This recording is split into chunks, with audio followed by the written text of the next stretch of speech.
Hi, Mathis.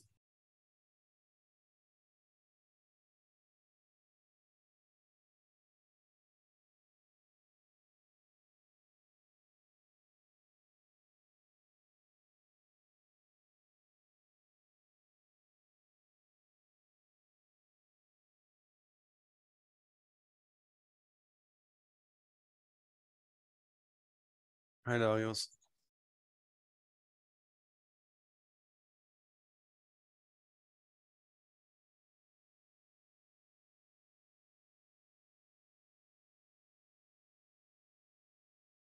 We'll wait another minute. Just one or two people will join. And yeah, today the main plan is to I just wanted to add, maybe other people were confused as well, but in the email it says Thursday, the 3rd of February, but today's the 2nd. Oh God. So Yeah. maybe some people got confused. Okay, so sorry. Then I meant always like Thursday. So let's see. I will record it, and if people got confused, okay, I'm sorry about that. But I didn't get any questions so far, so yeah. Let's see how it goes. Okay. So no, the main plan for today is we have to extend a bit the whole body model for the absorption of ramipril, and we want to do a first simulation of data. It's basically to test that the data works, that we can simulate some time courses and have a first draft model for the course. Yeah, the information about the course I will send, I think tomorrow. So the course will run from Tuesday to Friday from 10 to yeah, officially until 6, but I would say we probably finished until at 5 or perhaps even earlier. So the core times would be Tuesday to Friday 10 to 5, and we have a lunch break in between, so it's not too much. But on Monday there is no course, and I will send the detailed information tomorrow. Okay.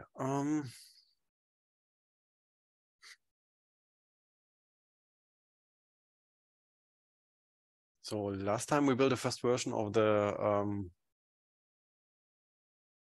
whole body model, and now we have to extend a bit the things to include the absorption, because until now we only had like intravenous application of ramipril in the model, but we still miss the oral application. Okay, what I did for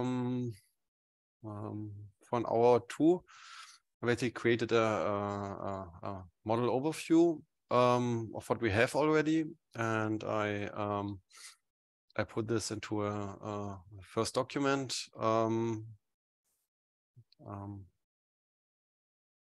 We have a few where we basically had the overview, and this way basically already like this will be how the manuscript will look in the end. Okay, title and everything will change a lot, but normally yeah, a scientific manuscript is structured the following: you have a title, then you have the authors with affiliations. And normally you write an abstract, which is a short summary of your of what you did and your main findings. The introduction is basically leading towards the research question and what you did in the paper. It's normally like a bit of a funnel that you start very broad in the introduction, and then you get more and more specific. Yeah, then you have materials and methods. Normally what we have in there is like we give an overview about the data which we curated and used for the modeling, overview about the general model, how the model was parameterized, and then additional things which you did in the analysis and so on. So like we definitely have to talk a bit about pharmacokinetic parameters and so on. This is basically the main method section we have. We don't have any experiments, but we have to provide like as detailed information as possible, okay, how we build the model and so on. Big advantage is that we're using SBML, which allows to just provide the model with the code and the equations. We don't have to document the model too much, but it's more like, okay, see, here's the model, it's reproducible, and here are all the equations, just do what you want, but we don't have to type equations or stuff like that. So normally we just say, okay, the model is here and there, and this is a file, and that's what we did. Results is then the main section where you describe the results. Normally how I write manuscripts is that I first I try to finish the figures. I'm writing the introduction pretty early. It's also a good way to get an overview of the literature and sometimes like to clarify the actual question the model should answer. And then in the results, you basically create the main figures, and then you write some sections about the figures, but try not to go too much into interpretation. For me, results is more like you have figures and you basically describe what you did and what you see in the figures and a bit what it means. But the main thing for like if it's like too much interpretation or discussion, you just put this in the discussion section. One question, would you always prefer starting with the introduction, or this just personal? It depends. I find it often very helpful because you go to the literature and create an overview, and also like I find it helps to structure your thoughts and helps you to think what you need. Like for instance, here we definitely what you would normally do in the introduction, you would probably start with a section about here in our case about blood pressure and blood pressure medication. Something like this, very generic. And you would probably talk a bit about ACE and ACE inhibition as a strategy. Then more specific, you introduce ramipril, talk a bit about ramipril, metabolism, pharmacokinetics. Then you, in our case, we often have to existing models and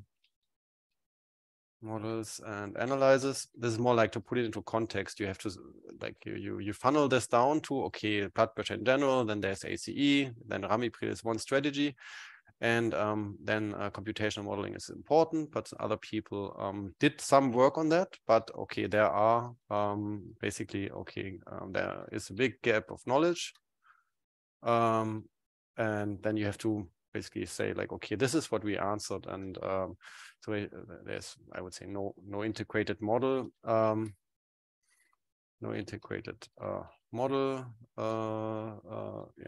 existing models are limited to single data sets and so on and so on. So it's more like, okay, basically none of the model we built doesn't exist so far. And I would say I'm pretty sure no existing model applied this to study renal impairment and cardiac impairment or heart failure. This would be the two applications which we address with a model. Cardiac impairment,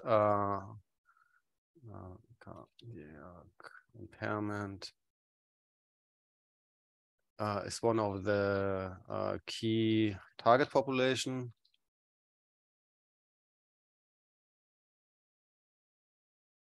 Ramipril is basically used to treat this cardiac impairment because you have like a very high blood pressure often, and you give ramipril in this population. And the other problem is with the renal impairment, you have to do a dose adjustment, and often like people with high blood pressure are old people who also have renal impairment or renal insufficiency. So the second target population is basically, I would say, old people. Old people with high blood pressure. So it's basically your grandma. I would say basically everybody above 65, old people with high blood pressure. and often they have often reduced renal function, renal function up to renal impairment. So there are no, basically, I would say, so the main gap of knowledge is there's no detailed model in the for the target populations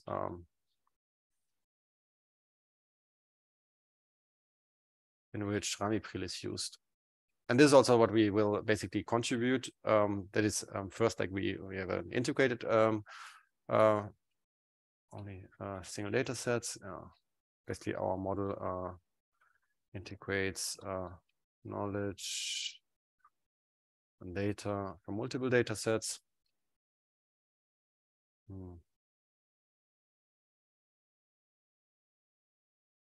Yeah. So this basically you would make this gap of knowledge, but you would basically say, okay, this doesn't exist, and then you would normally what I'm doing, I'm giving a short outlook in the basically something like in this work we addressed this or these issues by and basically just saying, okay, here we fill this gap of knowledge. And then if you want to know more, it's go to the results. And so this I find a pretty good thing. And normally it's also like people from a lot of fields are reading that, and it's basically blood pressure. This should everybody with a bit of biological background understand. Here it becomes a bit more specific. I would say you need a bit of biochemistry and here a bit of understanding of drug metabolism, and then it becomes very specific. But this is more like, okay, we know that not anybody, basically everybody should understand, who understands until here should now, for them this is really new information, basically this part. And so do you have to prepare this in a way that it's understandable to people who never heard anything about ramipril, but they have a pretty good understanding of biology, biochemistry, and blood pressure. Yeah, and I would say gap of knowledge, exactly. Results are always right. Results is normally what I'm doing is like basically provide a high level summary. This is basically I would say high level summary, main results, and then you go into details and go through the results. So this is more like 3-4 sentences which summarize the things. This is normally what you also have at the end of the abstract. Like, okay, this main results is basically what you have in the end of the abstract. And then you have normally a conclusion, something like that. The conclusion is often appearing like at the end of the results or in the discussion, depends a bit on what the conclusions are. Yeah, but I would say this is the main structure. Discussion is a lot of, depends on what you discuss, but often, here also you have a, I would say, summary again, and contribution to the field. Which gaps of knowledge which were filled. It's more like this. Then you normally do something like limitations of the study. This is often like in the context of a model, it's okay, what is not included, what was simplified, on which patient population can this be applied.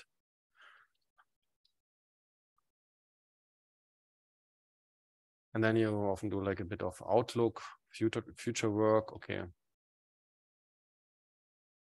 This is often directly taking up the limitations of the model, and you will say like, okay, in future work, we will address this by blah, blah, blah.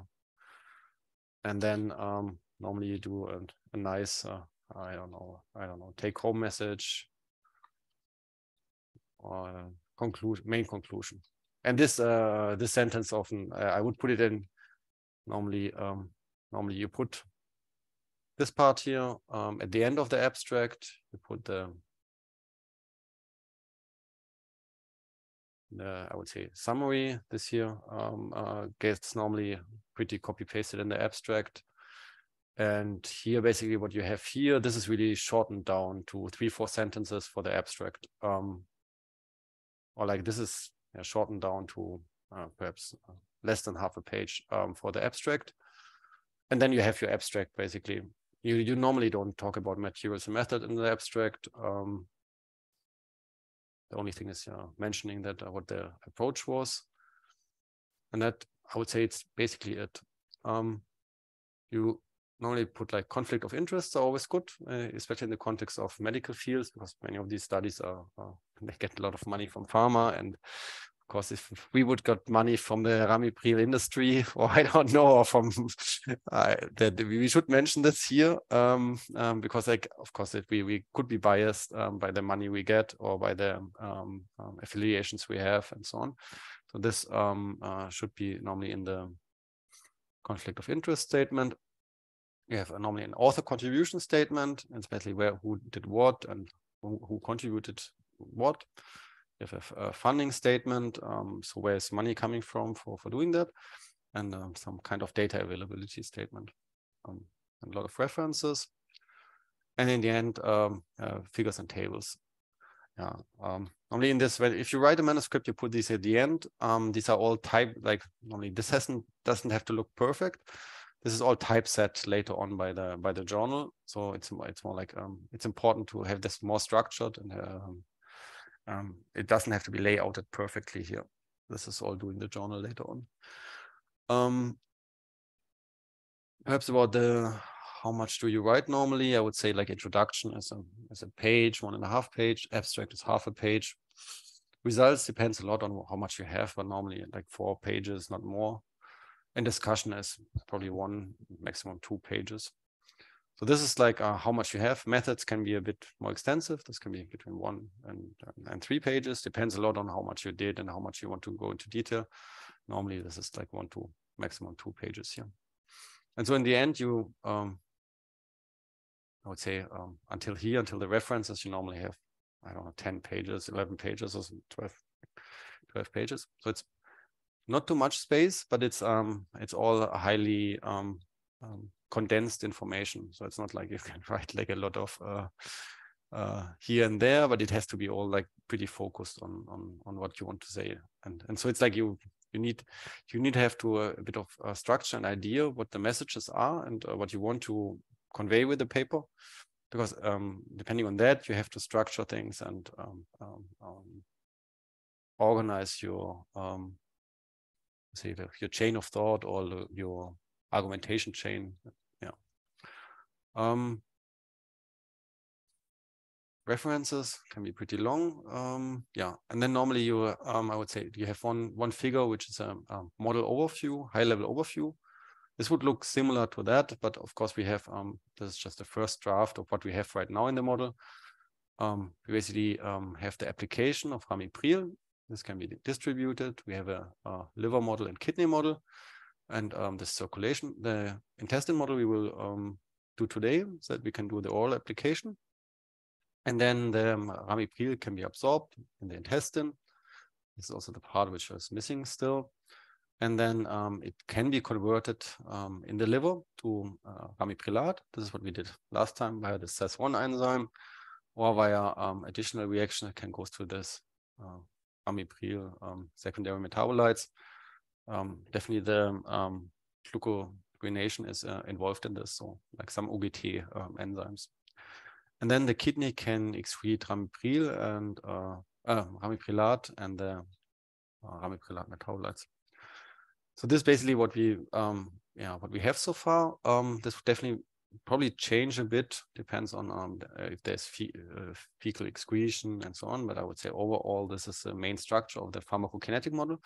And this is also pretty clear. What is basically missing here in this figure is the pharmacodynamics. Okay, like basic blood pressure and how do we do the ACE inhibition and so on. So there's basically a whole thing missing here, which we haven't yet, and I have no clue what we're doing yet, but it's clear that this is the second part here of the figure. This is more like the pharmacokinetics part. Just to show that this is pretty close to what we have also like in the actual figure. Like here I put just the liver model we have, and you can see basically this is what we have. Ramipril is taken up by the liver, it's converted to ramiprilat, which can be exchanged. Ramiprilat is going to the ramiprilat metabolites, which can be exchanged.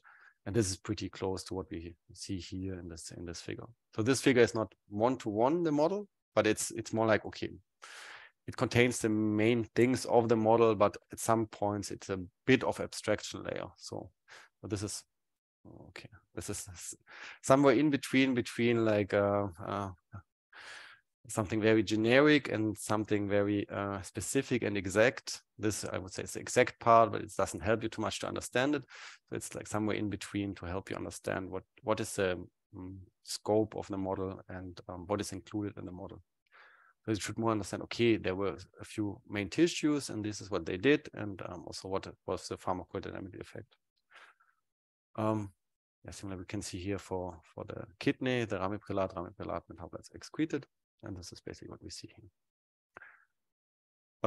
Normally you don't have too many objects in the results. I would say the upper limit is somewhere of 10 things. With object, I mean figures or tables.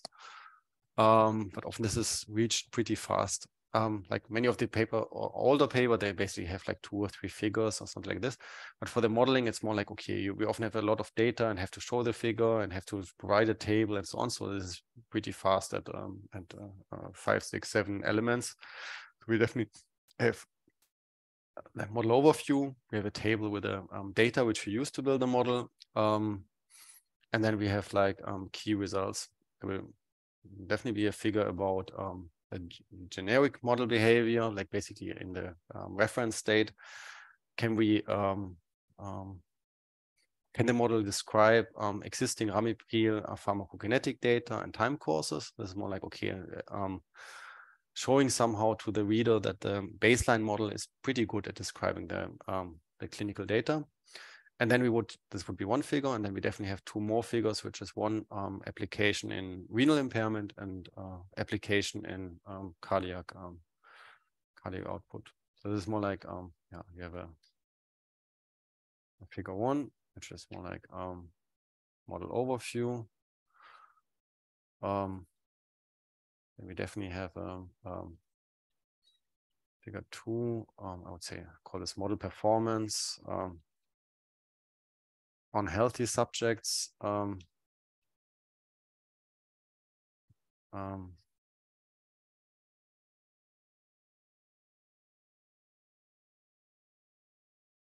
we have definitely one figure of ramipril and renal impairment.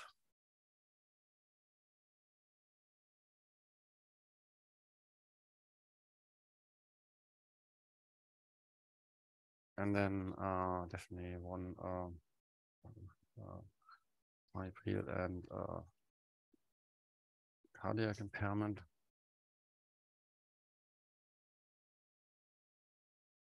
Heart failure.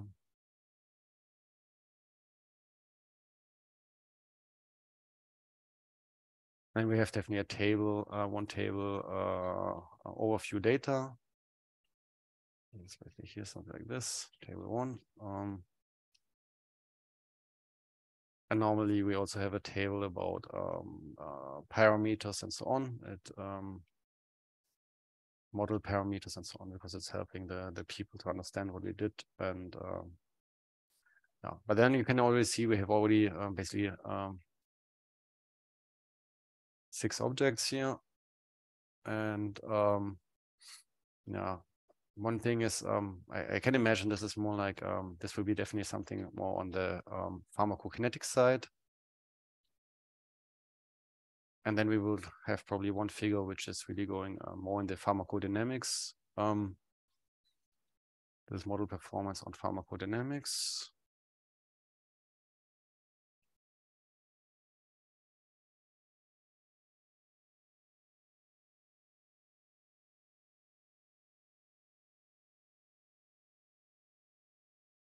And this is, I would say, what we basically, these figures and tables is what we should have after the 2 courses. So like the idea is basically to have most of the pharmacokinetic things and pharmacokinetic simulations after the course 1. So I would say this year is basically large parts of this will be after the course 1. This will be definitely more like course 2. And this is basically 1 and 2. It's more like the pharmacokinetic effect of the renal impairment we will have in the course 1, the pharmacodynamic effect more in the course 2. So PK is pharmacokinetics, PD is normally pharmacodynamics. So this is basically I would say half what we're doing.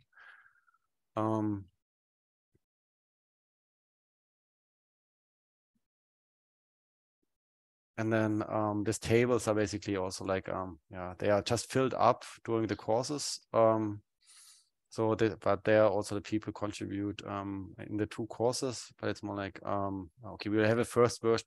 Like mainly for most of these figures, we will have a first version after the first course. But basically, it's similar like this year. Half of the thing is still white because the pharmacodynamics part from course 2 is missing. So we can basically fill out most of the stuff, and then the course 2 will fill out the pharmacodynamics part as good as possible. And I would say that's basically it. And the main idea is that we hopefully after the course have written the introduction, have materials and methods, and have the figures for the manuscript. And then, like I said, if you have the figures and the tables, it's pretty easy to write the results and the discussion. And then, so it's more like, I would say at the end of the course 2, we at the state, okay, most of this is filled out and only the text for the results and the discussion is missing. So this is the overall strategy. And this is also what we, basically, I would say the plan for the course, what we have to do. We have to, also with the model, we already pretty okay. We have something where we can now start to work on the performance, basically start running simulations and see how this is comparing to data and use the data to do the model fitting. And so this will mainly happen in the course. Okay, but I would say this is the overall strategy, and the hope is, okay, that this document is getting as full as possible after the first course, and then perhaps in between the 2 courses we can already fill out additional things, and then after course 2 we probably need to I have to sit down a week or 2 and write the rest if hopefully all the results are there, and then this should be hopefully pretty fast. Like I said at the beginning of the course, authorship, I have like basically everybody who, I would say, who successfully finished the course, meaning at least participates in one of the blog courses most of the times, they will be definitely an author here. The actual order, we have to decide who's standing here. I can imagine that somebody from my group will be first author because this would just be unfair to randomly select someone from this course. But then basically everybody afterwards would be equal contribution and part of the X research group. And then I have to stand in the back, and then Jan would probably stand before me, or as, I don't know, somewhere in front. So this is also the overall plan. But you can see, like, oh, if you already see that, like, there's not too much space. If in the end this is like, you don't have to write too much. The problem is more like you have to create the results or the figures first, and then it's pretty easy to fill out the rest. Okay, questions so far, or I think this is just it's good to see this once and having a bit of idea how you write scientific publications. And I would say it's also a good plan to have something, if you do a project or something like this, to have some document or something like this pretty early, because it helps you to structure your work, and it helps you to focus on, okay, I need this and these parts, and these are like the most important results, and you don't go in all possible directions, but you say, okay, you always have to ask, is this important for any of the figures or tables I need And if not, then it's probably not highest priority, but something else which is providing information for this year is more important than something else. And it helps to prioritize, because like you already saw, there's so much information out there and so much literature and so much. You have to, at some point, you have to focus and say, okay, what do we want to do, and what is the gap of knowledge, and what do we want to contribute, and the work has to focus on that. I have a question. Yep. I missed the first part of the meeting, and I don't know. Are we going to do the figures of the paper, or like with BioRender or something like that? We will do this in the course. I would say most of the this network overview picture is definitely with BioRender. Most of the other things are just plots which we will create in Python. Sometimes we are doing the layout and so on in BioRender or Adobe or so later on. But this is definitely the idea, that we have a first version of these plots after the courses. Exactly how we most of the time, these are really that the panels and the plots of the results are created in Python, and then we have additional layouting and so on in some figure thing. Yeah, but I would say the main thing is like really getting the simulations running and getting these panels with the results. So this, I would say, these plots won't look perfect after the course, but it's more like, okay, you see the main results. And it's always, yeah, it's of course a lot of work from going to have first panels to have something which is really publication ready. But yeah, the idea is having this first version where we see all the results after the courses. Okay, thank you very much. Okay, yeah, so like I mentioned, the one thing which is definitely missing is we didn't have the oral application in the model. Meaning at the moment we can only, with our computational model, give intravenous ramipril. So we missing still the intestine and that we have the oral absorption of the ramipril. And this is the part which we would do now, and see if we can get a quick simulation running. Let's see. Okay.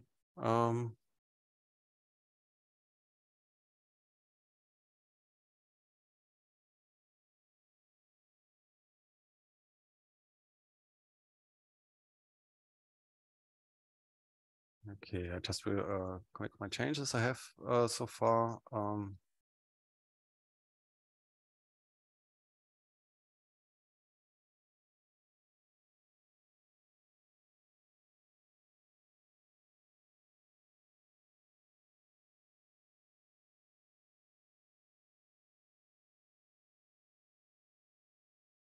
And I personally, I think always it's good to have like a document where you put things and results, that you basically have a one go-to place for your status quo, even if it's additional work to update this from time to time. But it helps a lot to communicate things and also get it for yourself to have an overview where to go. So I highly recommend also, like if you do a bachelor or master project or something similar, you should start writing on the day one. It's not like most of the people are just say they're going in the lab and doing forever something, and then in the end they try to write something, and this is always everybody is totally freaked out, and it's really hard to write the things after you did everything. It's much easier if you write a lot, or like even if it's just notes and so on, if you write it during while you do the project. Of course, you have to throw things away and to change it and so on, but you have like, you already have a lot, and it's in the end much easier to finish a project. Yeah, especially because if things take long, like bachelor project is probably still possible that we can remember what we did 3 months ago. But if you start going to like master projects, half a year or even a PhD or something, like basically it's a long time period, and you have to have good documentation and yeah. Okay. Yeah, so we had the liver and the kidney model, and what we still need is basically an intestine model. And the intestine is mainly responsible for the absorption. Normally, if you take a tablet, it's first like going to the stomach, where it's the tablets normally start dissolving, and then they are transported in the upper intestine, the duodenum. And then during the intestine passage, tablet is further dissolving, and the intestinal wall can basically like these enterocytes, like these are the cells lining the intestine, they can absorb the drugs and transport it basically via the intestinal wall to the blood circulation, which is in the intestine. This is normally what is happening, and then this blood is collected. It's all going to the portal vein, and the portal vein is basically a large vein which connects all the intestinal organs, basically the intestine and a few other organs like pancreas and so on. And it goes directly to the liver. So this is basically what we see here in this connection. What is happening, like this is going here in the blood, and this blood is then flowing to the liver. And this part of like, okay, we want the dissolution of the tablet, and we want it that it's absorbed to the blood. This is what is still missing. Okay.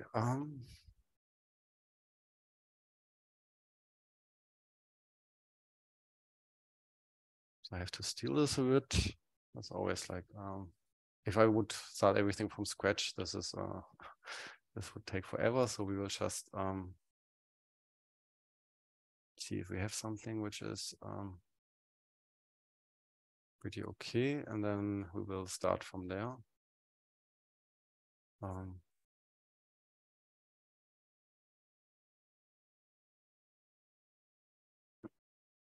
Okay, I would say this looks pretty okay. Let's take this one. Okay, and then we would build a model of the intestine. Okay, very similar to the other models we built. We just first have to define the general model information. So in our case, we definitely need the annotations and our templates and so on. We definitely need these imports here for the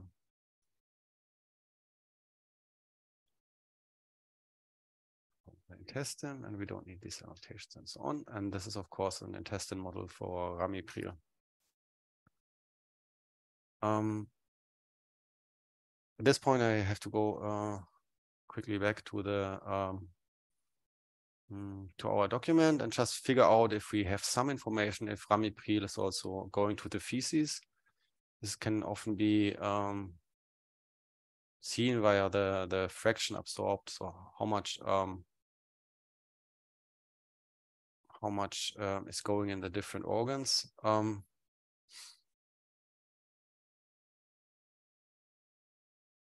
Yeah, and here basically we see this, so that we really have to take into account that we find around 40% of a dose in the feces.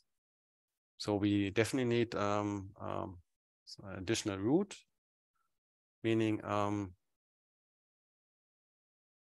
like basically only part of the ramipril is absorbed, and some is not absorbed but is directly going to the feces.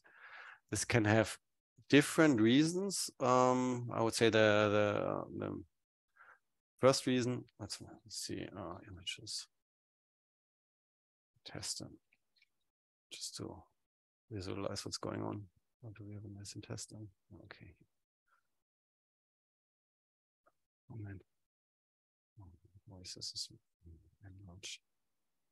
Okay, so basically tablet is going in the stomach, is dissolving, and then we have like the duodenum up here, and then we have a few meters of first small intestine, and then large intestine, and then colon. This is basically duodenum, ileum, and then the whole thing is going in the colon and going out in the feces.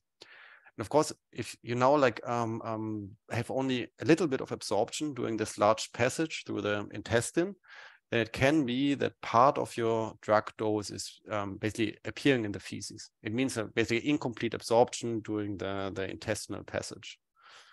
The second thing which can happen is there's something which is called enterohepatic circulation, which is a bit more complicated, but why things could also appear in the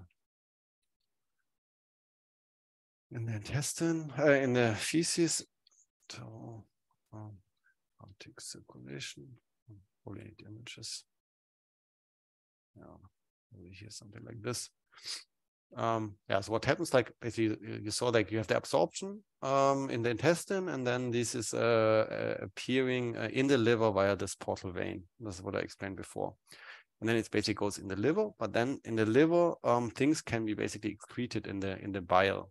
So the bile is a fluid which is created in the liver, and this is mainly secreted afterwards in the intestine. The bile is mainly responsible for solving fats and also often vitamins and other things. It's basically things like which are secreted in the intestine, which allow to absorb certain things from the nutrition. I would say mainly fats. And but what can happen? Some of the drugs, especially if they're glucurinated, they can be excreted also in the bile, and then they reappear in the intestine. It's basically they absorb from the intestine, appear in the liver, and the liver secretes them via the bile back into the intestine. So they're doing basically a round trip a few times. And by this, things can also appear in the feces, because basically this is just appearing a few times, and every time a small fraction is leaving via the feces, and so you don't have complete absorption. And in the end, you find something of 40% of the metabolites in the feces. Okay, these are basically the main two contributors to metabolites in the feces. Yeah, but in the first round, like to not complicate things, it's more like, okay, we just say it's not completely absorbed, but basically 40% of the dose are just going through the directly to the feces. And now it depends, of course, if we, that's why this document is so important. If we find somewhere that somebody's reporting, we see a lot of enterohepatic circulation and so on, then we should include that. Personally, I believe there will be enterohepatic circulation just because it's very likely for glucuronides, and many of the glucuronides seem to be involved here, ramipril glucuronide, ramiprilat glucuronide, and probably secondary metabolites from the glucuronides. So there probably will be enterohepatic circulation, but for now, basically, with the model, it's always keep it as simple as possible. So now we're just going with okay, it's not completely absorbed, 40% is going in the feces. Okay, so our ramipril model, like with the other models, first we have to just give a name for this model for ramipril absorption in the small intestine.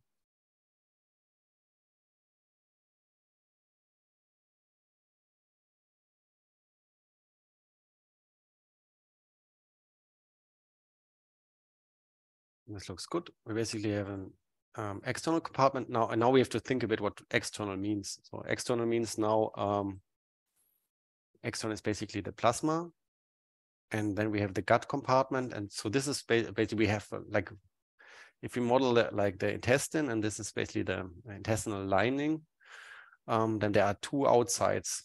I see. Like this ectoderm and endoderm. I don't know if you probably learned this in biology and so on, but this is going, there are two outsides to the cells, and one outside is the inner part of the gut, and the other outside is basically the blood. And so this extern is a plasma, and the gut is basically the intestine. And then we have the intestinal lumen, and this is basically the inner part of the gut. Okay, I still have to.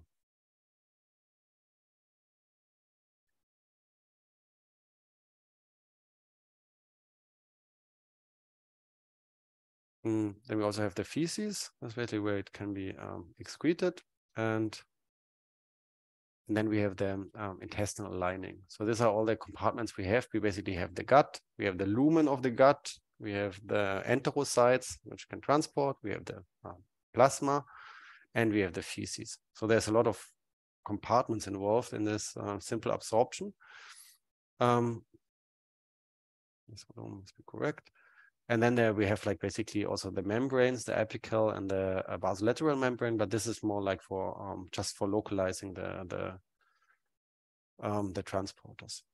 Okay, and then we need again to define species. In our case, we're only interested in the ramipril. and we have to put it into the different lumen. So we put it into the lumen. We put it into the enterocytes.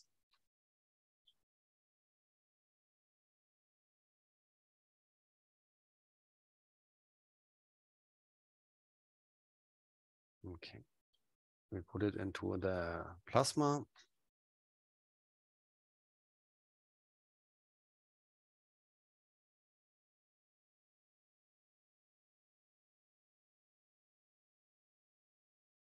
And we put it into the feces. So here, most of the reactions and processes are just transport over the membranes and into the different areas. So there's basically no metabolism happening or no conversion. It's just, okay, we have to get somehow with certain rates ramipril over the membranes. And this is what most of this model is doing.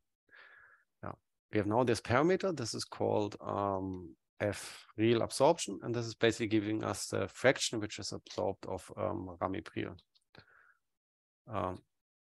And we saw that 60% is absorbed and around 40% appears in the feces. So this is a fraction port, and only a fraction of the ramipril in the intestinal lumen is absorbed. This parameter determines how much of the ramipril is excreted in every round. Yeah, okay. Of the ramipril is excreted. It's excreted. We don't have enterohepatic circulation, so we remove this sentence. So the F-real is basically F-real absorbed is the dose absorbed, and 1 minus F-real absorbed is the fraction which is excreted in the feces. Okay, just for the sake of documentation, I will add the information here. But this is more that I remember where I got this number from.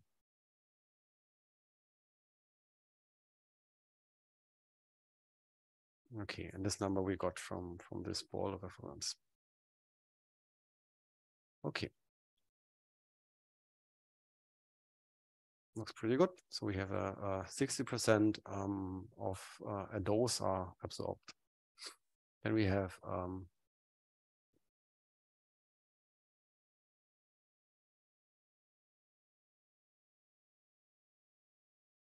certain parameters for the absorption. In our case, we will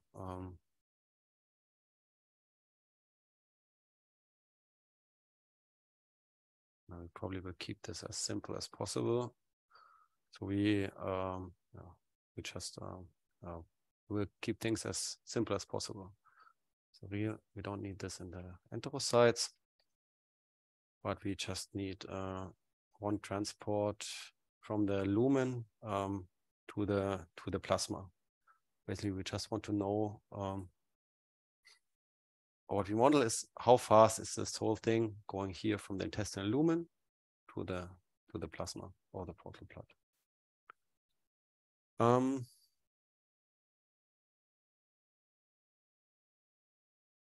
And for that, we need take just a simple approach.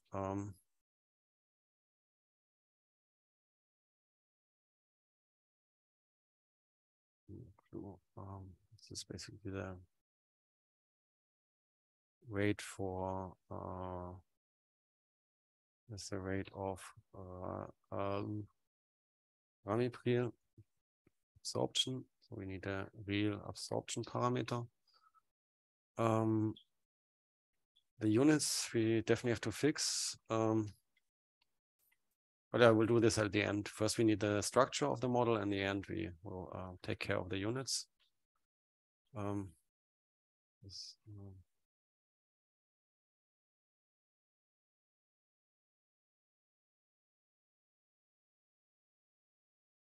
Yeah, what's going on here? Somehow this is not auto-completing.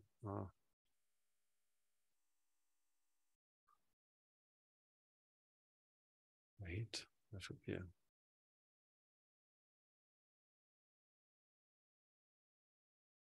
rate of reaction.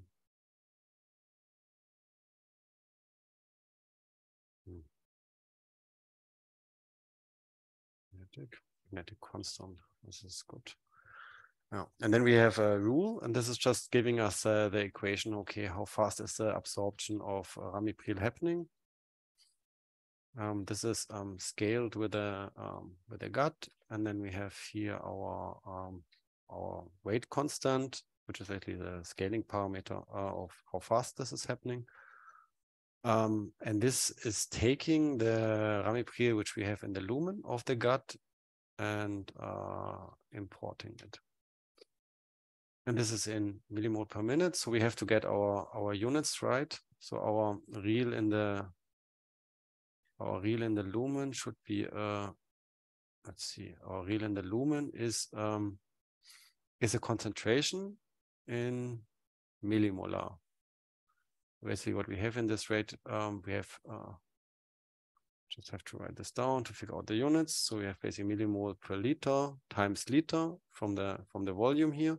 So we have something in millimole. So our absorption rate has to be in per minute, so that we get a total unit of the whole thing in millimole per minute. This is just a rate in per minute. Okay, and so then we have this absorption calculated, and with that we can now add this absorptions to the model. Fraction excreted. Okay, so we need basically these two reactions, and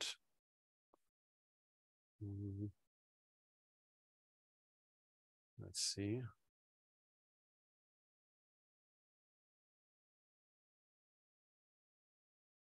Okay, the stuff we don't need. We basically need the absorption and the excretion. What is this? Export plasma, we also don't need. So that in the end that we will have, I think 3. No, basically we need 2 rates. Okay, the first rate is the absorption of ramipril, ramipril it's called. This one, and this is taking the ramipril, which is in the lumen, and putting it into the plasma. And our plasma was the extern, and this is happening basically at the apical membrane.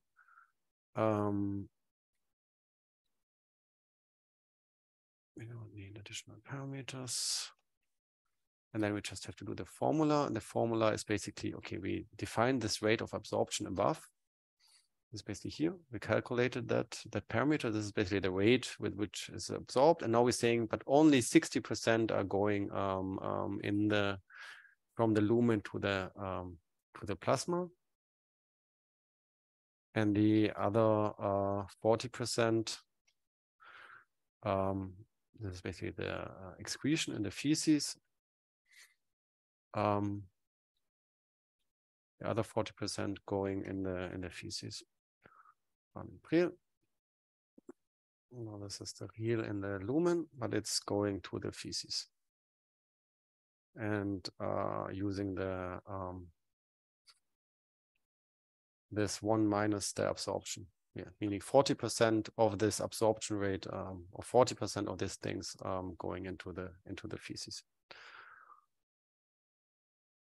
Okay. And then we create the model and have a quick check if everything is okay. And then we have to couple it to the whole body. What we didn't have to so far, we didn't do the stomach. This is more like, okay, if we have ramipril, which is appearing in the lumen, how it is absorbed and how it is excreted in the feces.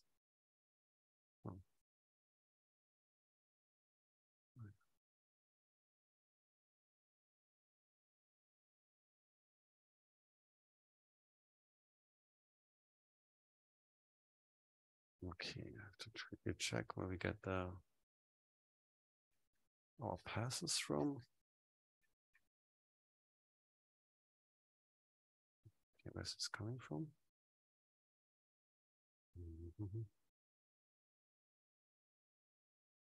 Oh, this is coming from the ramipril folder. Okay.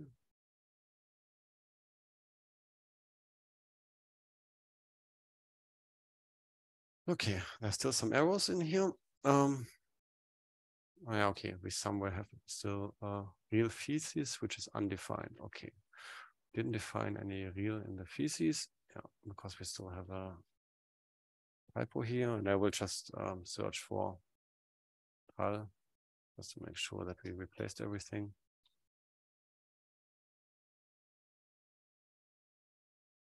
Tal, no more tal. Okay, so let's see if we can now create a model and then have a look at the model structure what we built. So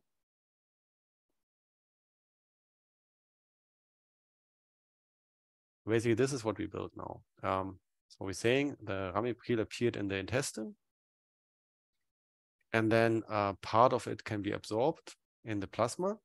This is going via this enterocytes, and the 60%, basically another 40% are excreted and appear in the feces. This is basically what we modeled now. This was not good. Okay. Okay, you got what I okay. Just doing a quick layout. Distributing this. Save the layout. This is our intestine layout.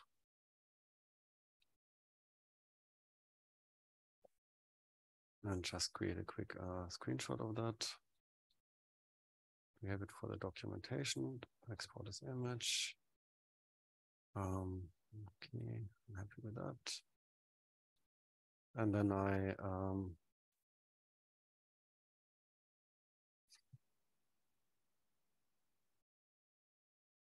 basically, we did this screenshot here, ramipril intestine. I just cut that and put it also in the other document that we have something. Application, select.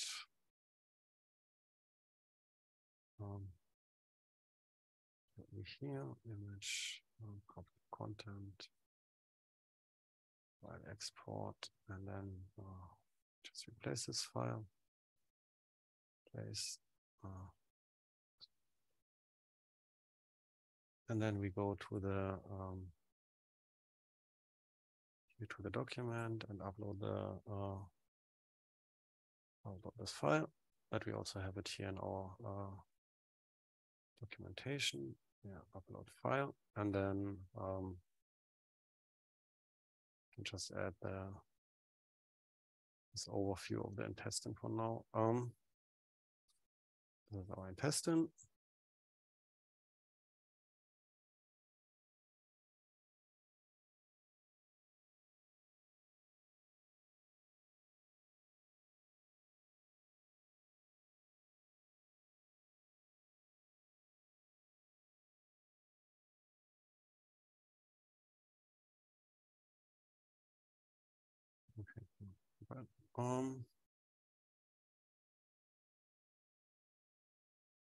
Okay, and then we have basically everything in here. This is basically how it looks on the model structure, and so we're missing here the feces. Definitely here. Can I add a comment? What's going on here?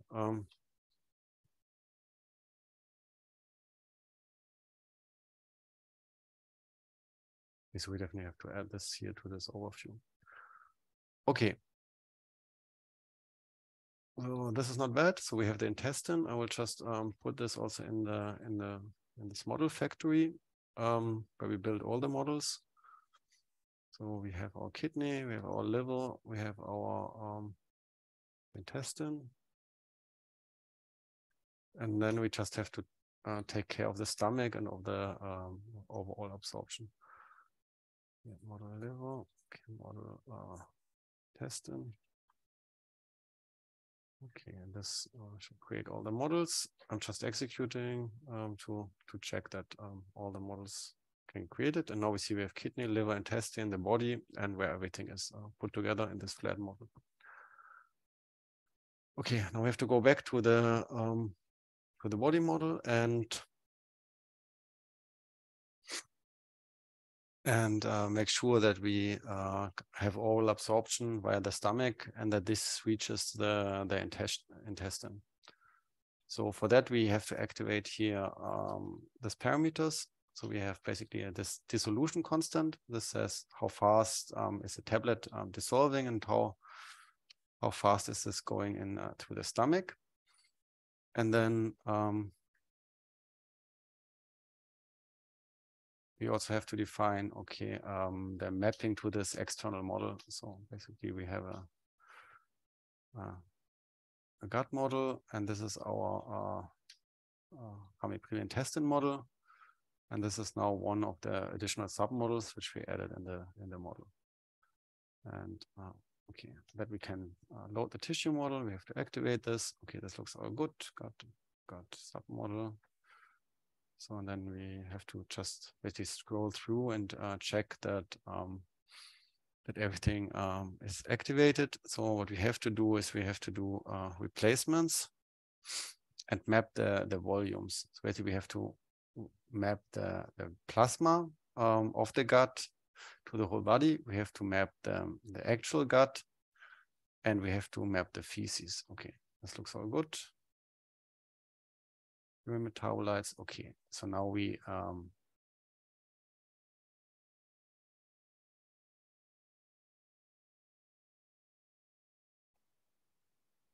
we have to definitely map the amounts in the feces. Okay, and with this here, I have to check what this is.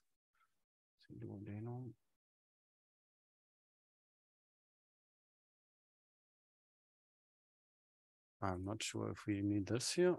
I will just try without and then see if this breaks or not.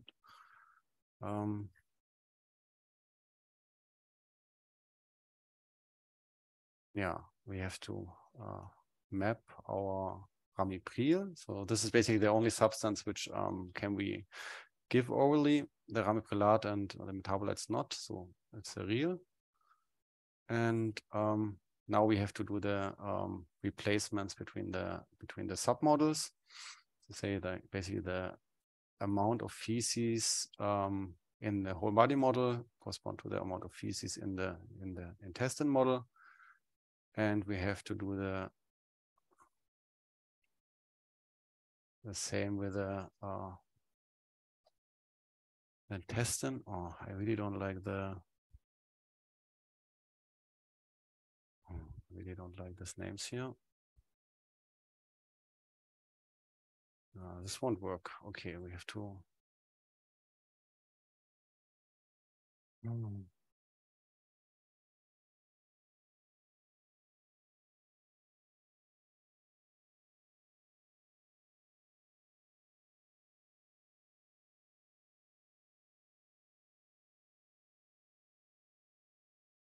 Okay, I have to fix manually. Okay, let's see. So we have to figure out how our metabolites are called in the submodel. We don't need that. So it's basically it's called real in the lumen. So this is our gut, and the real lumen we want now to map with the whole body model. So we want to definitely map this here on the real lumen. We don't have enterohepatic circulations, that's why we don't need that. But here this should have better names. This is only one replacement, so this should definitely be the gut concentration. Okay, and that makes also sense. And this is our replacement, and then we need the concentration here. but with the right names. This is basically our concentration in the whole body of ramipril in the gut.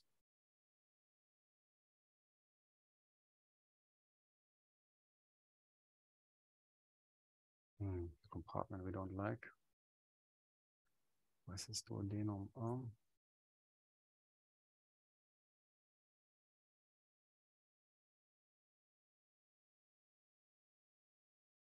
Doesn't make sense. Why is this working?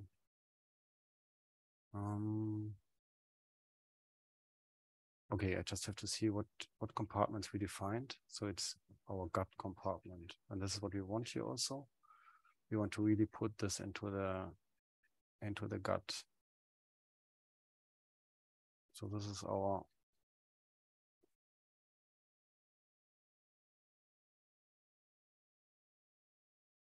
gut. So here. Okay, this is a bit complicated part because we have to map the things and make sure that we don't break anything, because now something is definitely broken.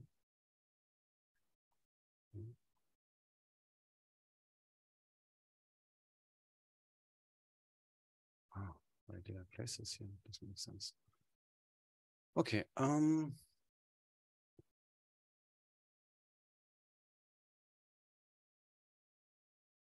so far most of the things look good. We just have to really replace the pulse with the wheels everywhere.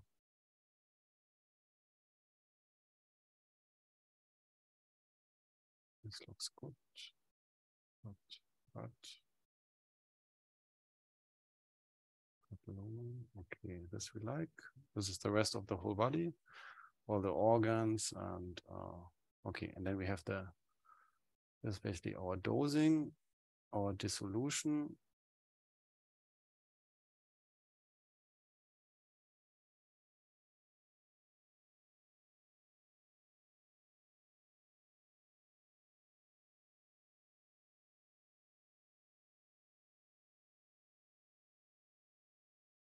Or injection.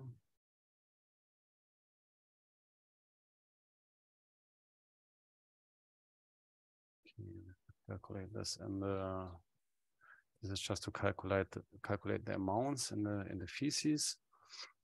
Here.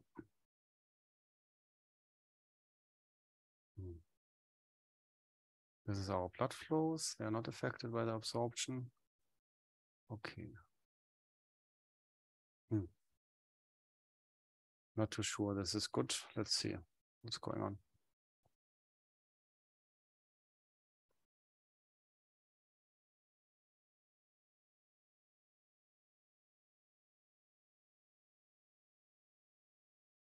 We have some issue with the units. I just want to check that I replaced everything correctly first, and then here basically here. Okay, let's see that again. Okay, this looks already better. Not too many errors, and okay. And this could not be found. Okay, the PO dose. This doesn't make sense. Unable to find reference element for S-space. Oh, okay, PO dose.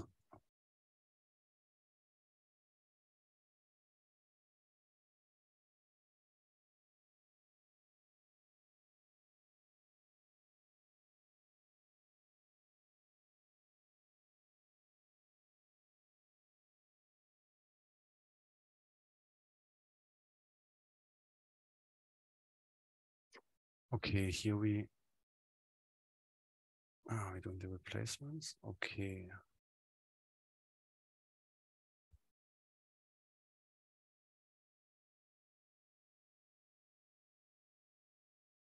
Yeah, sorry, I just have to think about, okay, where the actual absorption is now happening.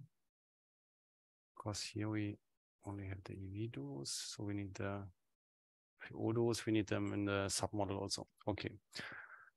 Okay, so let's get this from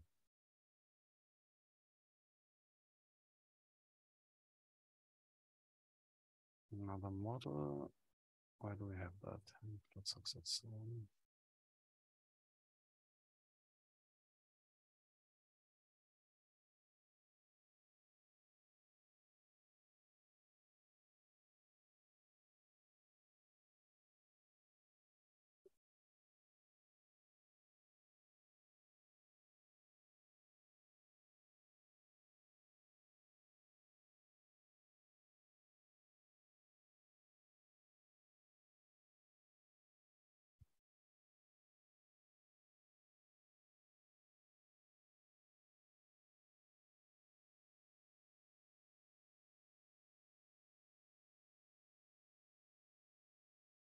Okay, the one thing I don't understand is we're basically missing just the main absorption rate, but I don't understand why this is not in the other model. It's more like, okay, we have all this stuff here. This is basically this reaction here. Why this is not happening in the other model? I'm a bit confused.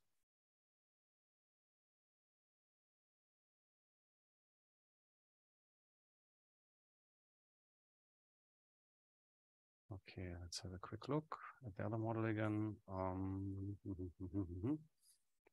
Let's see, and the more complicated one. This could be.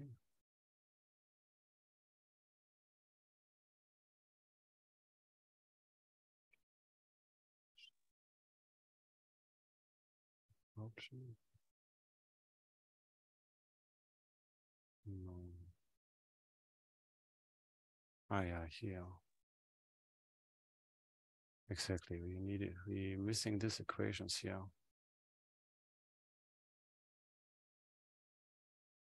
Basically missing these equations. Okay, dissolution. Okay, now so let's get back to the intestine model of the ramipril. Ramipril. It's basically we already have this in the intestine, but we don't have the connection between the stomach and the intestine yet. And so we have to put this in the other model. Okay. So model what? Model intestine. So basically we need this here at the end. What we need, this is a dissolution of this tablet and that it can reach the intestine. So this is our whole dose of ramipril in milligram. And we have the dissolution. So how fast is the tablet dissolving and passing through the stomach. Okay, we need again the molecular weight of ramipril. Okay.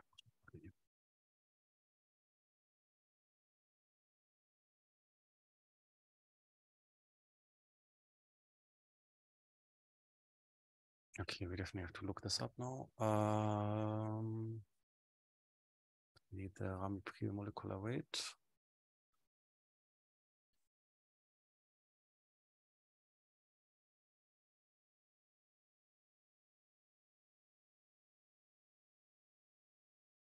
Okay, this is 116.5.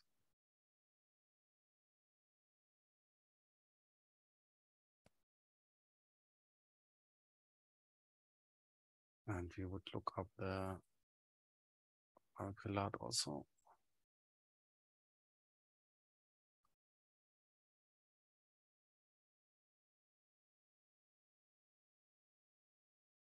About 388.5.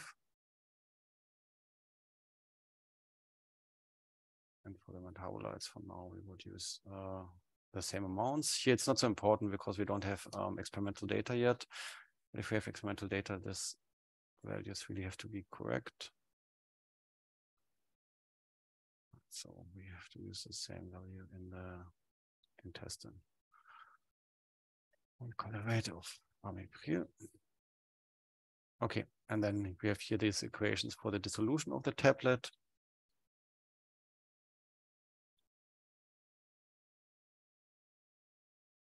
And this just says with this rate car dissolution, our dose is basically absorbed. So it's proportional to the dose we give and this rate constant. And this is we don't really want to. And this is really putting the real from the stomach. And this should be our real in the lumen.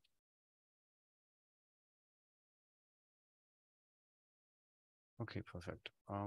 This doesn't look too bad. We still have the this is okay. And then we have to change our dose over time via this weight. Okay, this looks all good. The main thing is now to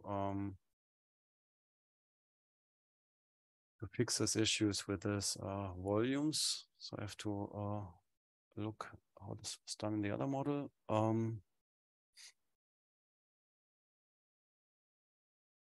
Basically what they did here with the volumes. We have the forgot, and this is mapped. Okay, this makes sense.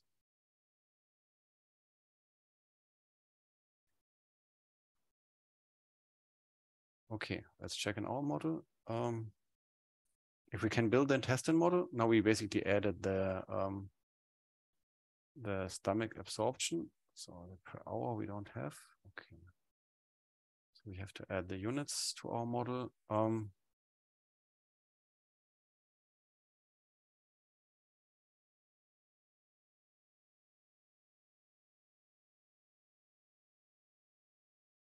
We need per hour, okay.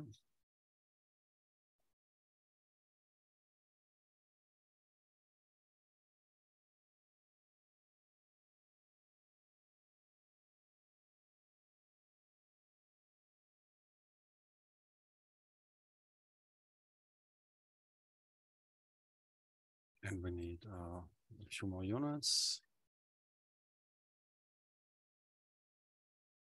This is our milligram per minute.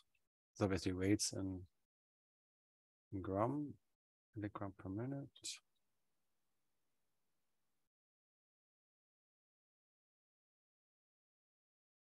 Okay, that looks good. The model builds, but we still have some errors. And it's more like exactly this references the stomach, and this is what is missing in our model. We basically didn't put it yet in the stomach, and this is this we're missing the stomach and the model of the intestine. So this is here our stomach, and we need of course also the ramipril in the stomach. This one here.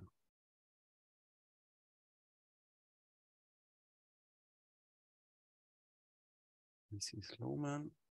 Okay, and then we have the full transport. This is coming from the dose is given in the stomach, and then we have the dissolution, which is making this appear in the gut, and then it can be either absorbed or excreted in the feces.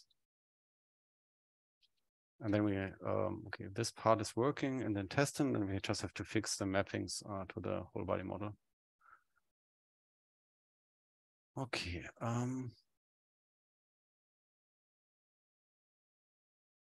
Okay, MR here. Okay, this has to be MR here. Okay, this looks good. And so what we basically did is now adding this additional dissolution part from the stomach in here. So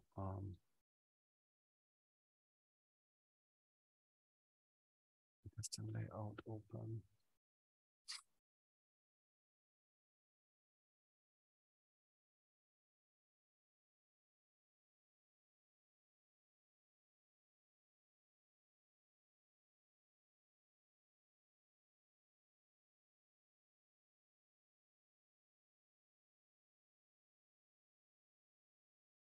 Okay, so this is basically what is happening. We're giving the dose or the tablet in the stomach. This is then dissolving and doing the stomach passage, appearing in the intestinal lumen. From there, it can be either absorbed or it can be excreted in the feces. Okay. Quickly save the image.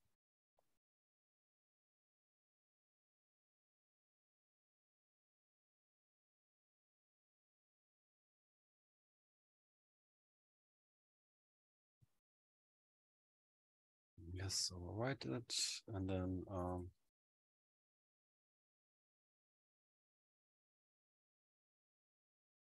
opening this image.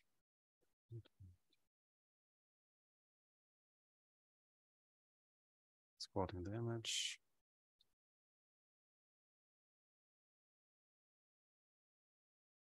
And updating the image in this document here. Recompiling this document. Okay, well, this is recompiling. We did that. We now have to check that the whole body mapping is correct. Okay. This is, I think, still the stuff which is missing. Okay. First, I would just run the body model and see what is broken, and then we try to fix it. And nothing is broken. Okay. I don't have a good feeling about that. No, there should be something broken. Let's see. Just building the complete model, and then we have to check if certain things are not connected. But I would say this looks probably, this could work already. Okay, let's see. Okay, and so this is now our whole model, and what we added is basically the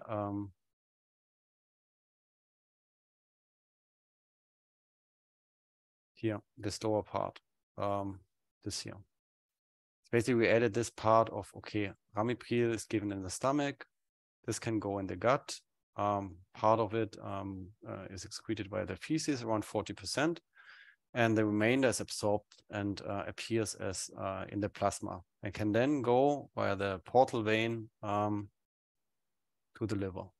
Basically, we added this subset of the model. And by that, we can now orally apply, and it can go in the system. Overall, I would say the important thing is really that we don't have like any nodes which are not connected. Main thing I would look here is just quickly checking. Select this view. Here I would just look what are things which are not connected. This is always not good. So here plasma membrane is not connected. This is not too bad.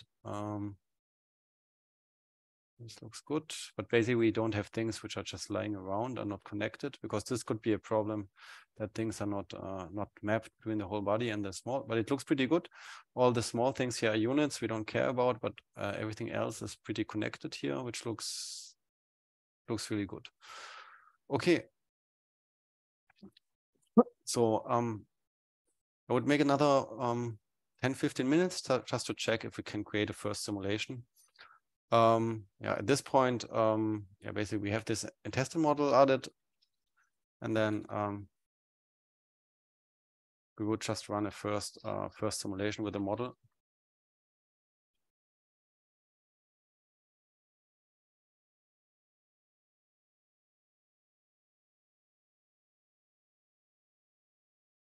And for that, we would just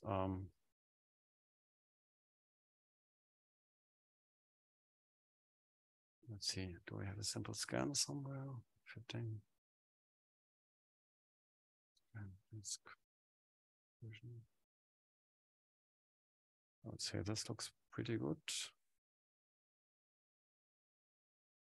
Yeah. So we would do like basically in silico experiments.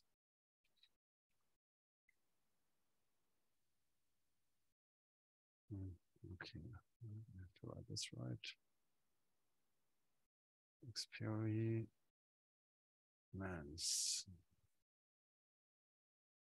Okay. Paste this application. Add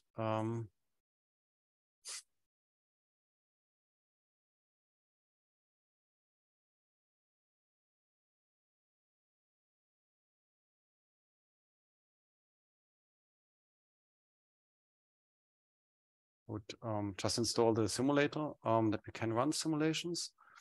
And then in the meanwhile, while this is installing, we can already update things here. Okay, we definitely need a base experiment. This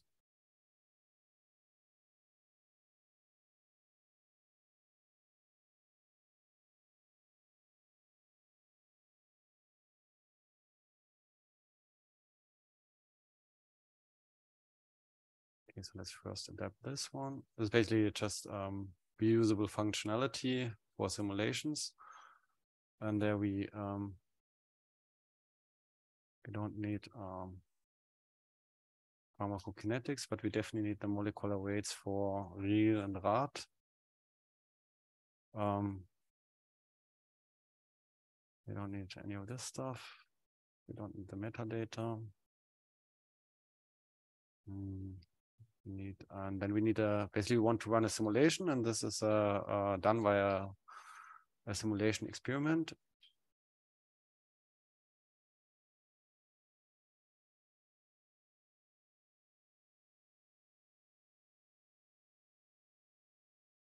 Okay.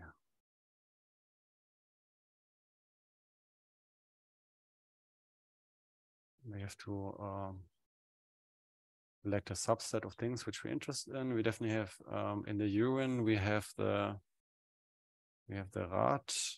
In the feces we should also have the RIL.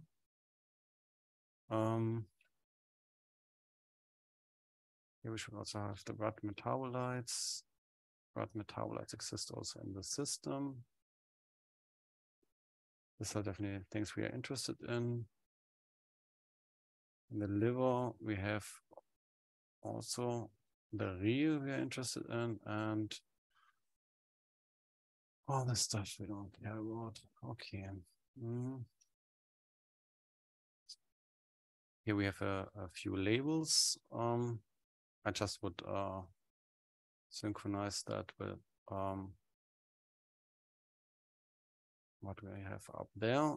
So this is basically just replace it for now.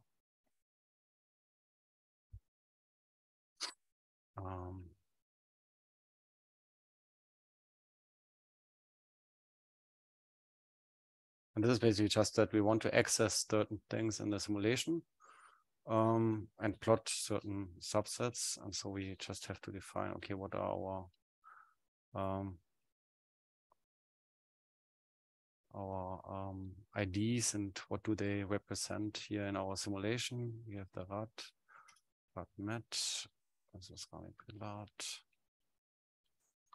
RAT metabolites. We have the urine RAT. In the urine we have only the RAT and the RAT metabolites. RAT.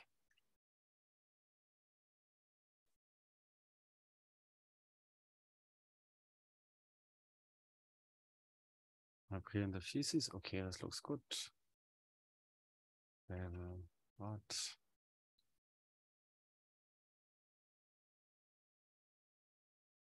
Pretty sure we don't need all these labels, but it's okay.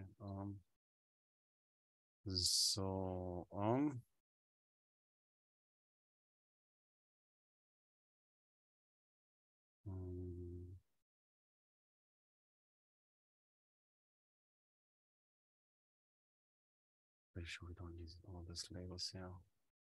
Just excluding them for now.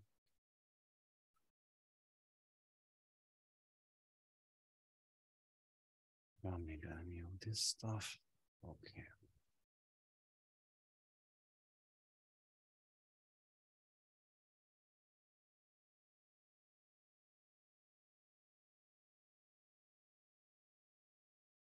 Okay, we don't have any default changes. Makes sense.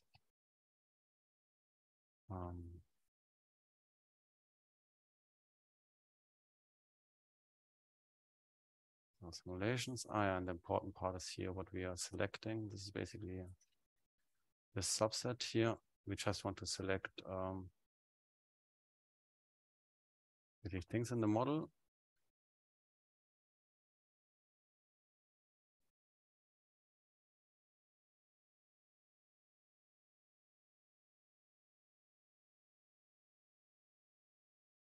Our molecular weight has to be correct.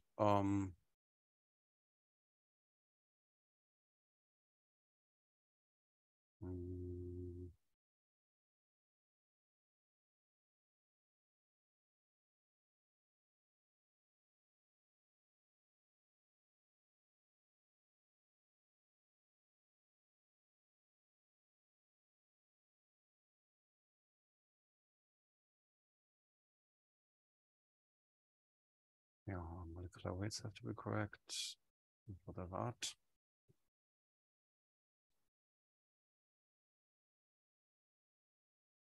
Pharmacokinetics we don't want. Okay, and then we're already finished. Still some issues here. On the model path. So do we have a model path? Where's our main thing? Models? No. What's going on?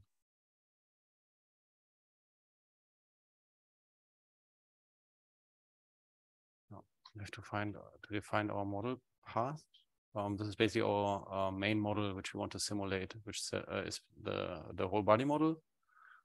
And the whole body model is the flattened model, so it says ramipril body flat. So we have to define our model path. This is basically the final model where everything is connected and put together. So we want to run the simulations with this model. This is our Rami body flat.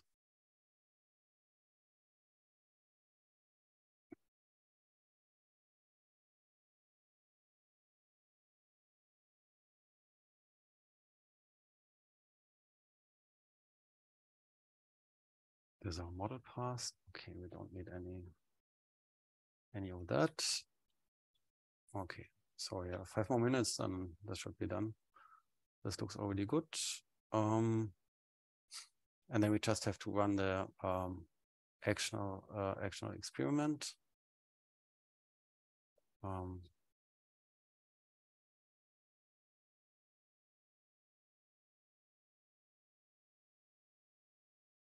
I need something to execute everything. This is the helpers here.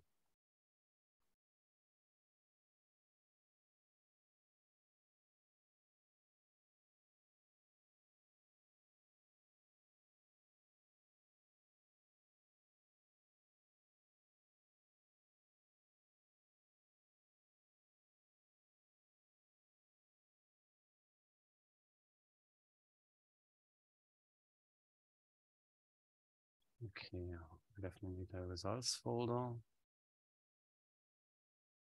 where we store the results of our simulation. So, and have to define the missing path. So the missing paths are here in the basically all this. Let's see.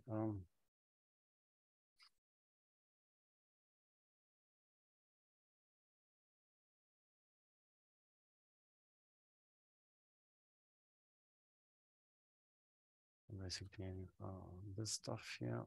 we need a few of these paths. So this I would this we have to rename to ramipril.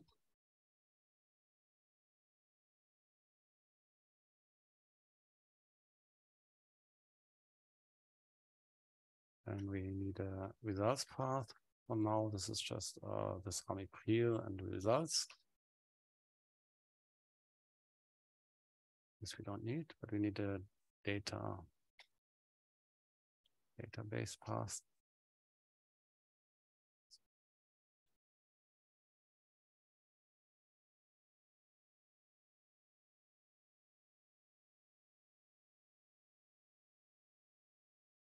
Yeah, this we have to fix later on. This is not so important right now.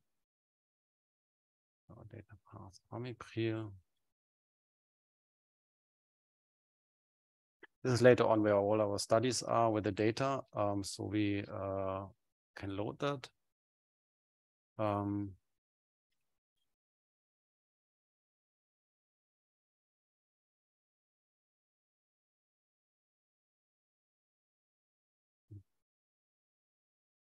So, okay, model path, model base path we have already. This is our data. We have the results.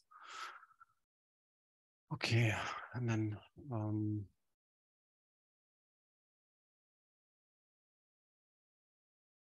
this looks all good. This looks all good. We just now here it just says, okay, how should the simulations be executed? This defines certain simulators, tolerances, and so on. I will explain this more in the course, but for now this is just to get a simulation running, and then we have this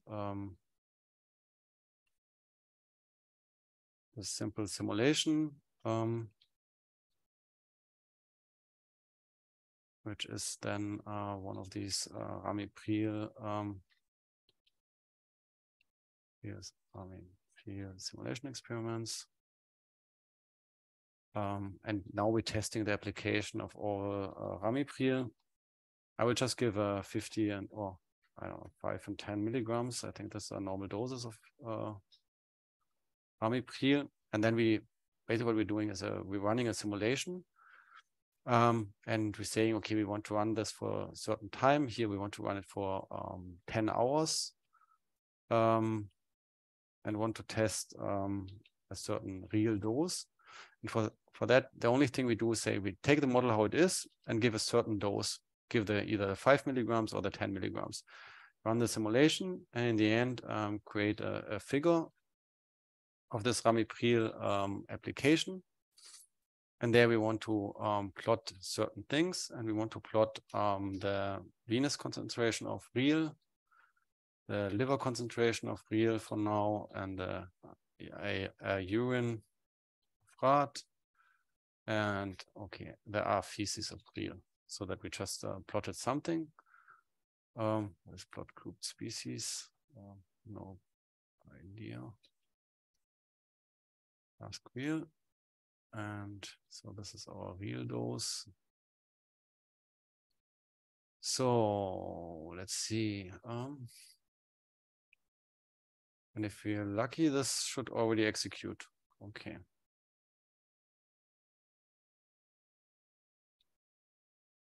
Let's see, something happens. This is not bad. It loads the right model. Okay. Here, yeah, the data path does not exist, so it complains about that. Okay, makes sense. So, oh man, so we have to use the actual data path. So our data path is here.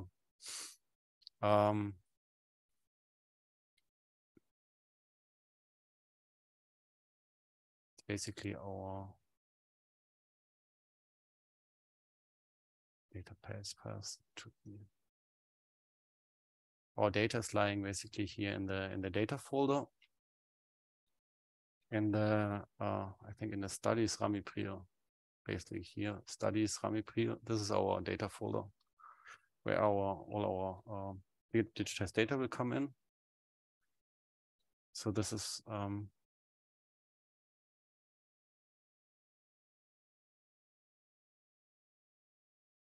what did I do? So this is basically our data.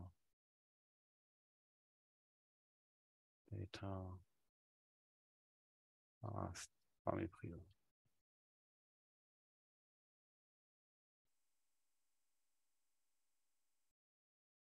So this is correct then already.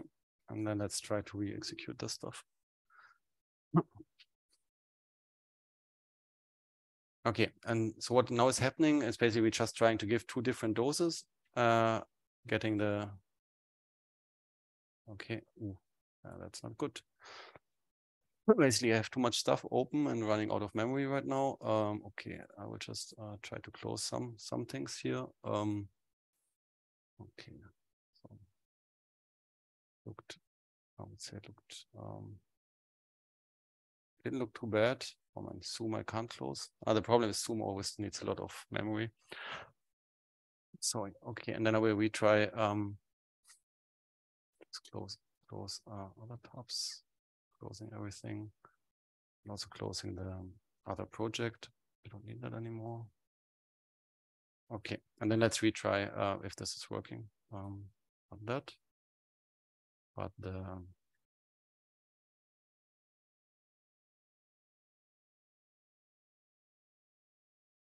basically the first. Sorry.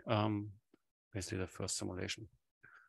Application, base experiment. So it's sorry for the cough. Here the results path is definitely wrong. We have the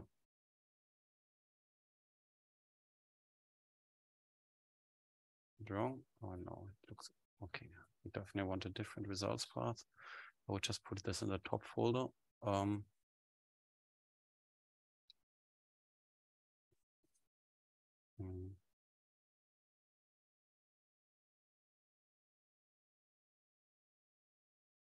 Okay, and let's retry. I will close a bit more things I have here on my desktop.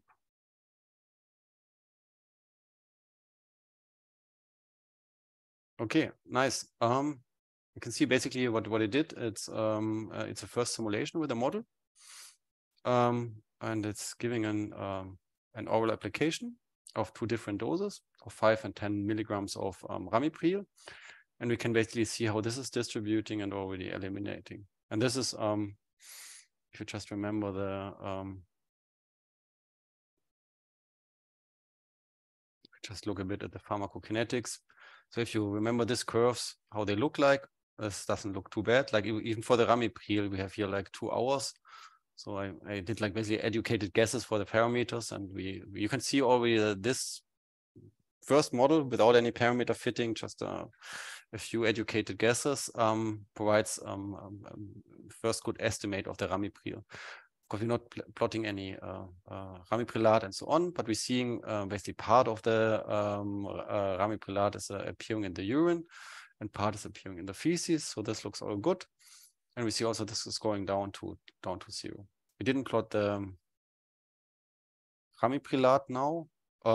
Yeah, but this will basically appear after the ramipril and then go down. Okay. So this is good news. The model can be simulated and looks all like all valid, and we can already simulate like basically this the simple doses. Yeah, I will tell much more how this works and how we set this up during the course. But for now, this is just a first simulation with a model, just to show that we can already do things and analyze things. Okay, sorry that it took a bit longer. For me, it was just important to get a first simulation running before the course, and so that everybody saw, okay, what is the model now? We can apply the oral doses, and this is basically how simulations will look.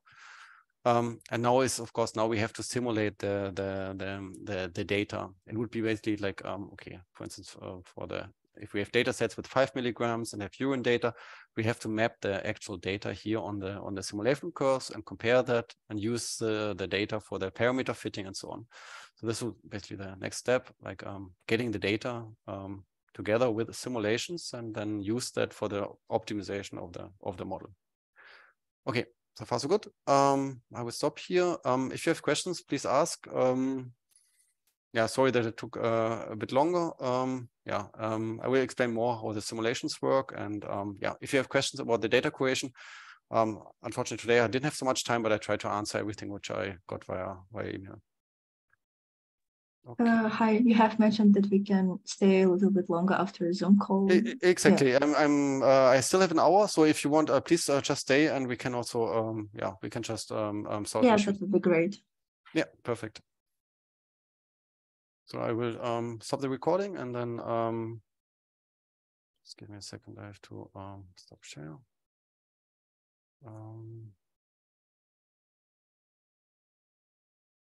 Okay, stop recording.